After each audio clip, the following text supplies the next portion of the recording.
I'm Stephanie. No, your eyes are not deceiving you. This is a glass of bubbly, but this is a wine club episode. But it's like 80 degrees, and I had a really great week, so I just felt like drinking something bubbly. So here we are, but this is still a wine club episode. If you have no idea what I'm talking about, Wine Club is the playlist where I drink good wine while I whine about bad books. And today's offender is The Cliff House by Chris Brookmyre. So warning, there are going to be spoilers in this review. Also, as I say in all my reviews, this is solely about the book and not about the author as a person. I'm sure he is lovely. But let's go ahead and see what the book promised to be about. 7 women, 7 sins, 1 night of judgment. Jen Dunn is 42 and getting married for the second time. But that doesn't mean she can't go all out for her bachelorette weekend. She's booked 3 days of super exclusive luxury accommodations on a remote Scottish island for herself and 6 other women.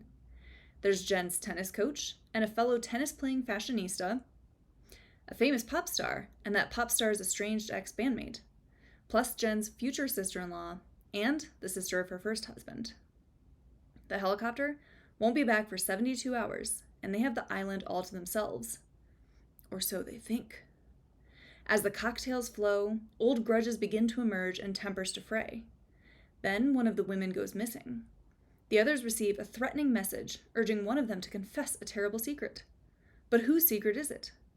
Each woman has a darkness in her past she's reluctant to admit, but they'll all have to come clean if they want to make it off the island alive.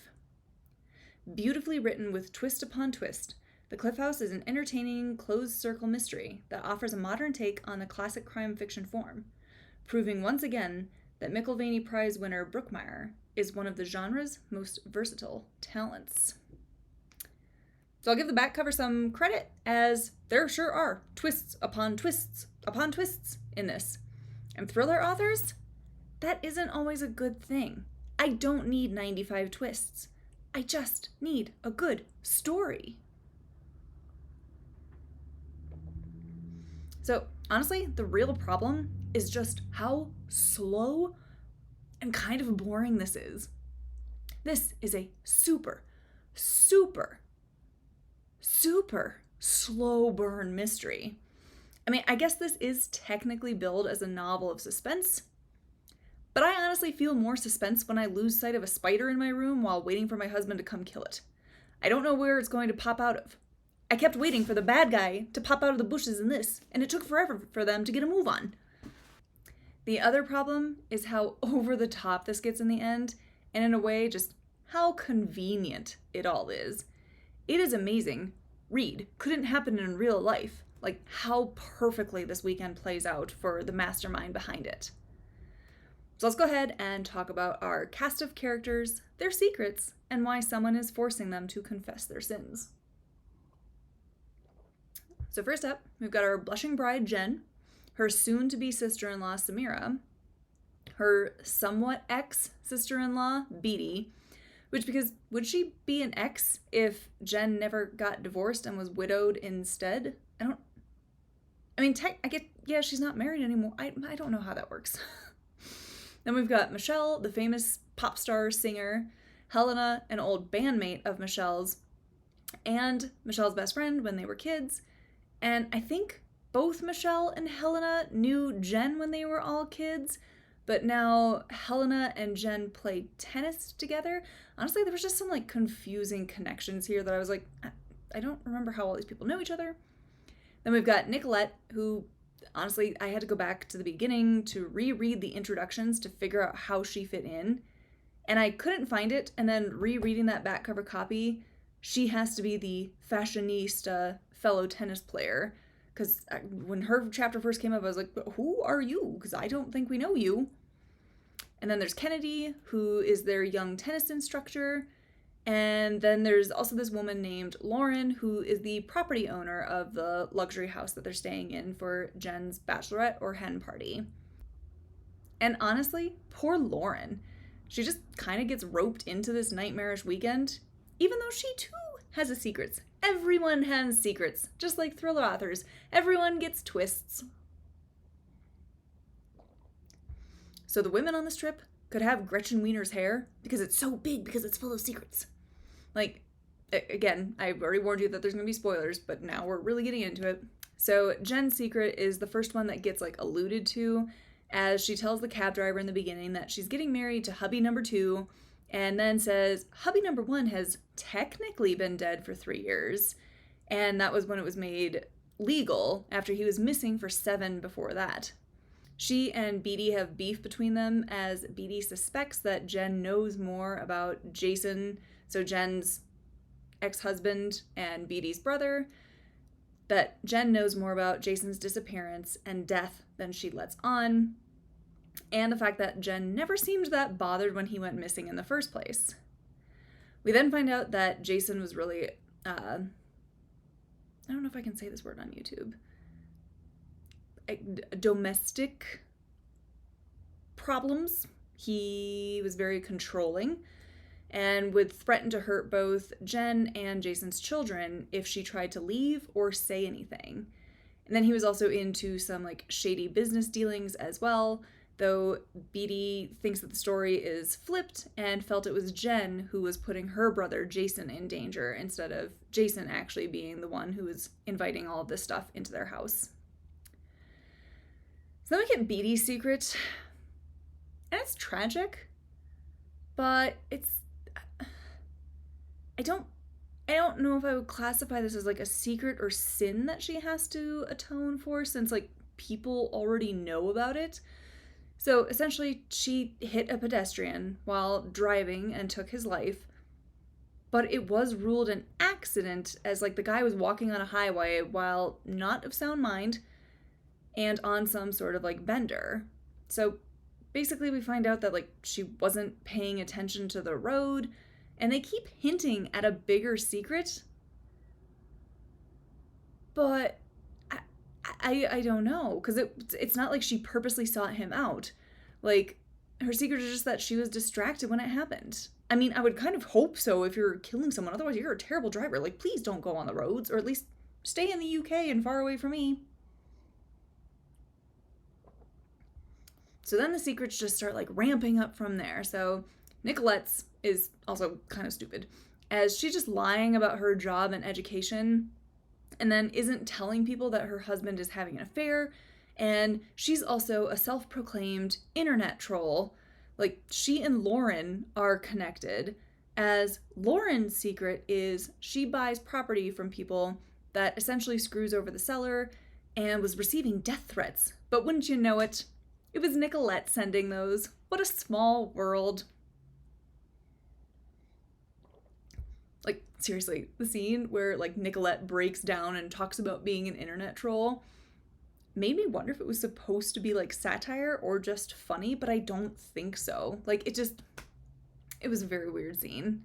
And I get that, like, Nicolette obviously has some issues that she's working through, but it was just so funny the way she's like, I'm an internet troll. Like,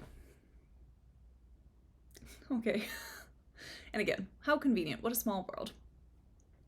So our other leading ladies are Michelle and Helena, and these girls have some deep-rooted issues. Like, they were best friends when they were children and formed a little band, as Michelle loves to sing and Helena plays guitar. But then it became apparent that Michelle was on the track to stardom, and Helena wasn't really loving life in the spotlight or on the road and wanted to step away from it all.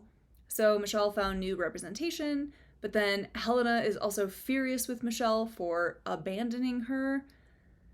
Then we find out that Michelle has been suffering recently because her images on her phone were hacked, and then someone leaked out a sex tape. We come to find out that it was Helena who leaked the tape as revenge for Michelle dumping her. But then they end up having a little heart-to-heart, and Helena does admit that she wanted a normal life, and Michelle calls her out on having a grudge about not getting the life that she didn't even want. It just, the resolution to that, just, I don't know, it felt weird. I guess it is very true to life. Like, I can see people like Helena who are resentful of things without actually acknowledging, like, I don't really actually want that. But it just kind of read weird. And then we find out that Michelle also has another secret, that comes to life when it's revealed that Kennedy, the little tennis instructor who's like 20 years younger than the rest of them, has been the mastermind behind this whole weekend. Wouldn't you know it? Which honestly is kind of amazing that she was able to get all of these people together who are so interconnected without even realizing it. And then we get the axe falls, because we find out, why is Kennedy doing this? To get money out of Michelle and Jen, as she says Michelle is her biological mother, and Jason, Jen's dead husband, is her biological father. Wow. Wow. But then Michelle turns the tables and says that she indeed was pregnant, and rather disgustingly, forcibly so, by Jason when they were teenagers, but she didn't carry that pregnancy to term, so there's no way that Kennedy could actually be her child. But then they realize that that means that, like, Jason is helping Kennedy, Jason who Jen killed 10 years ago. And for me, this is where it just gets a bit out of hand. So we find out that Jen drugged him and then rolled him up into some carpet, tied him up, and then threw him into the river. How in the hell did he get out of that situation? He would have sank so fast and then drowned. He was drugged. And like, he makes some comment about like, oh, the cold water woke me up. Like, sure, I can actually buy that, but like, how did he wiggle his way out of this rolled up carpet, especially if it was tied at the ends? Like, apparently he is just a supervillain who was fine, and then his abandoned daughter finds him, and then they decide to hunt down these women together? What? So, like, I read the back cover copy, we find out one of the women goes missing, and it was Samira, and she was kidnapped as collateral. And then she was put in front of a green screen, so it would look like she would be hanged if the women didn't comply and spill their secrets and pay up. Kennedy then concocts this whole story about how she's a hacker and in trouble with this cartel family, needs money to pay them off, and wouldn't you know it, Jen and Michelle are millionaires, and Michelle just happens to have $2.5 million in Bitcoin that she can transfer to Kennedy to pay off Samira's captor, which again is Jason. Like, should be dead Jason. Honestly, there are a few more secrets that get revealed, but by this point, it was just too much. It was way too convenient and just amazing how it all worked out perfectly. I mean, I get it, the story wouldn't happen otherwise, but it still annoys me. So I didn't love how boring the majority of the book was, and then how outlandish it became by the end. I think if some of the pacing had been sped up in the middle, and we got more hints about some of these reveals, I think it would have worked a little bit better. Right now, it just kind of reads like Brookmeyer tacked on a bunch of twists at the end.